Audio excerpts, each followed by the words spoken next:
కార్లో ఏసీ ఆన్లో ఉన్న వేడి గాలి రావడం లేదా తొందరగా కూల్ అవ్వకపోవడం లాంటి సమస్య చాలా మందికి వచ్చే ఉంటుంది. అయితే కొన్ని జాగ్రత్తలు తీసుకుంటే బయట ఎంత వేడిగా ఉన్నా కార్ ఏసీ ఈజీగా కూల్ అవుతుంది. మరి ఆ జాగ్రత్తలు ఏంటో ఇప్పుడు చూద్దాం. నంబర్ 1, చాలా మంది కారు ఎక్కగానే ఫస్ట్ ఏసీ ఆన్ చేస్తారు. అలా అస్సలు చేయొద్దు.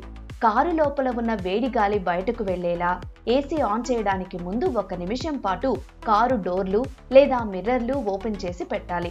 దీనివల్ల వేడి గాలి బయటకు పోయి ఏసీ ఆన్ చేయగానే కారు త్వరగా కూల్ అవుతుంది.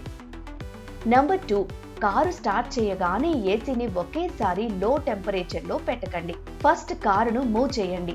ఎందుకంటే లేటెస్ట్ కార్లలోని ఏసీ సిస్టమ్స్ కారు రన్నింగ్ లో ఉన్నప్పుడే ఎయిర్ మూవ్మెంట్ వల్ల క్యాబిన్ వేగంగా కూల్ అవుతుంది.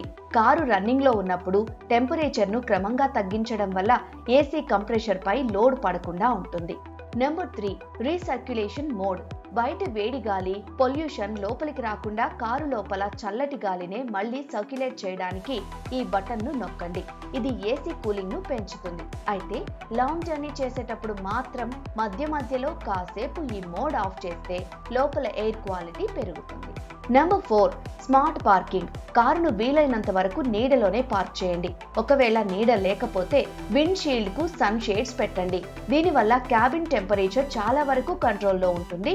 కారు లోపల చల్లగా ఉంటే ఏసీ కంప్రెషర్ పై ఎక్కువ లోడ్ పడదు. ఫలితంగా ఫ్యూయల్ కూడా ఆదా అవుతుంది.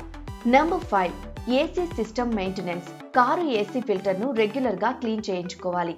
అవసరమైతే కొత్తవి పెట్టించుకోవాలి. దీనితో పాటు గ్యాస్ లీక్లు ఉన్నాయా, రిఫ్రిజరెంట్ లెవెల్స్ కరెక్ట్ గా ఉన్నాయా అనేది ఒకసారి మెకానిక్ తో చెక్ చేయించుకోవడం బెటర్. ఈ సింపుల్ టిప్స్ పాటిస్తే మీ కారు ఏసీ లైఫ్ పెరగడమే కాదు, మీ జర్నీ కూడా కూల్ గా సాగిపోతుంది.